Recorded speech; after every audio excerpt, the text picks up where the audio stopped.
Injil asli seharusnya dalam bahasa Ibrani atau Aram.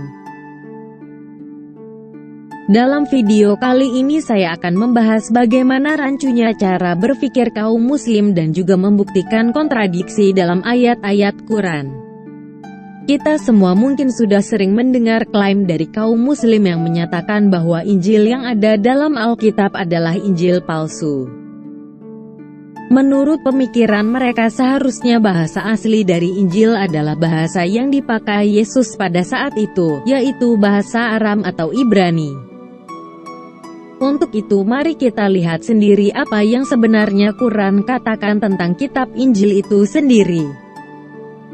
Adapun dasar kerancuan pemikiran kaum muslim tersebut berdasarkan ayat-ayat Quran sebagai berikut.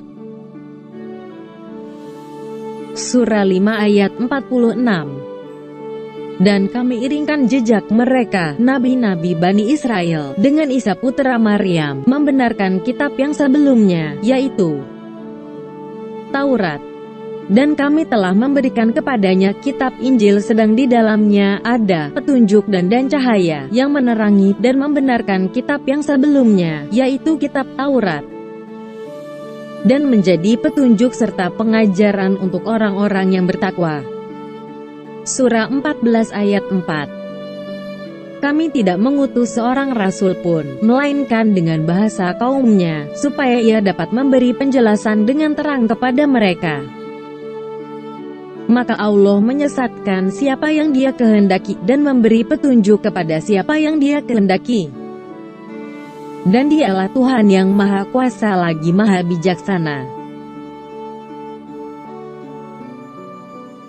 Surah 3 ayat 49. Dan sebagai rasul kepada Bani Israel yang berkata kepada mereka, sesungguhnya aku telah datang kepadamu dengan membawa sesuatu tanda mukjizat dari Tuhanmu, yaitu aku membuat untuk kamu dari tanah berbentuk burung, kemudian aku meniupnya.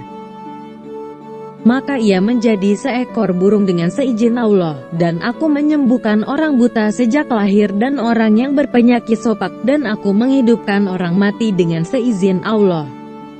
Dan aku kabarkan kepadamu apa yang kamu makan dan apa yang kamu simpan di rumahmu. Sesungguhnya pada yang demikian itu adalah suatu tanda kebenaran kerasulanku bagimu, jika kamu sungguh-sungguh beriman. Dari ketiga ayat di atas kita bisa mengambil tiga kesimpulan sebagai berikut. Yesus merupakan seorang rasul yang dikirim oleh Allah SWT dan diberikan Injil. Surah 5 ayat 46. Allah SWT hanya mengirim rasul kepada kaumnya sendiri dengan bahasa yang sama. Surah 14 ayat 4. Yesus dikirim oleh Allah SWT hanya kepada Bani Israel kaumnya sendiri. Surah 3 ayat 49. Atau dengan kata lain, Yesus dikirim oleh Allah SWT kepada kaumnya sendiri, yaitu Bani Israel yang berbahasa Aramik dan diberikan Injil. Apakah Anda bisa melihat kejanggalan dalam kesimpulan tersebut? Secara sepintas kesimpulan tersebut biasa-biasa saja dan dapat diterima, namun kalau kita telaah lebih dalam lagi, maka kesimpulan tersebut tidak mungkin benar. Mengapa? Mari kita bahas bersama. Ketika seseorang berbicara dalam bahasanya sendiri tentang sebuah buku yang ditulis dalam bahasa yang berbeda, seseorang akan mengutip judulnya dalam bahasa aslinya, mungkin dalam semacam transliterasi, seperti yang dilakukan Al-Quran dalam hal Taurat atau Taurah yang merupakan transliterasi dari kata Ibrani Torah. Atau menerjemahkannya judul menjadi istilah atau frase dalam bahasa sendiri, seperti yang dilakukan Al-Quran dalam kasus Mazmur Zabur. Lalu bagaimana dengan Injil? Injil bukanlah kata Arab, tetapi nama ini mudah dikenali karena berasal dari kata Yunani. Kata Injil tersebut berasal dari kata Yunani evangelion, yang berarti kabar baik. Sedangkan dalam bahasa Aram, kata kabar baik atau evangelion tersebut diterjemahkan menjadi habis hara. Dan ternyata, kata habis hara dalam bahasa Aram tersebut hampir identik dengan bahasa Arabnya, yaitu al-bishara. Namun dalam hal Injil, penulis Quran tidak menerjemahkannya menjadi bahasa Arab, melainkan menggunakan transliterasi dari judul aslinya, mungkin dari bahasa Ethiopia, Wangel. Hal ini membuktikan bahwa Injil merupakan suatu kitab yang ditulis dalam bahasa Yunani. Jika buku Pesan Yesus dan judulnya aslinya dalam bahasa Aram, maka penulis Al-Quran akan merujuknya menggunakan judul Aramnya atau terjemahan bahasa Arab dari arti judul itu, yaitu Al-Bishara. Tetapi pada kenyataannya penulis Quran menggunakan transliterasi dari istilah Yunani, Injil.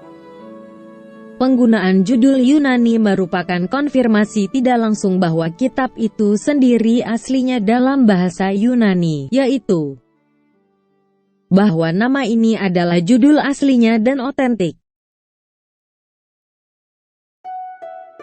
Nah, sekarang jelaslah bahwa dengan digunakannya judul Yunani oleh penulis Quran dalam merujuk kepada Injil, dan karenanya terdapat 5 kemungkinan. 1. Penulis Quran tidak tahu bahasa orang Yahudi. 2. Penulis Quran beranggapan kalau Yesus tidak diutus kepada orang Yahudi. 3. Penulis Quran beranggapan bahasa orang Yahudi adalah bahasa Yunani. 4. Penulis Quran beranggapan kalau Yesus adalah seorang utusan yang diutus kepada orang-orang dengan bahasa yang bukan bahasa mereka. 5. Penulis Quran beranggapan Injil Yunani adalah benar-benar sebagai Injil Isa.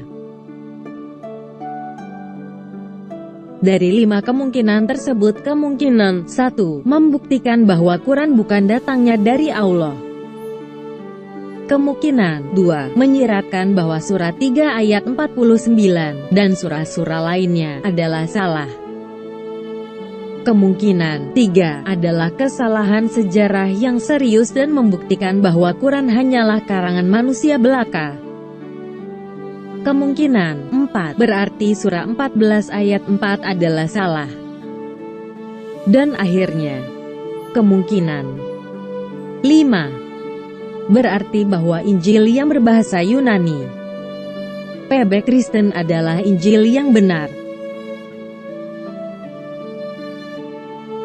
Sekarang kita bisa lihat bagaimana kaum muslim hanya punya satu pilihan, yaitu mengakui bahwa Injil ditulis dalam bahasa Yunani.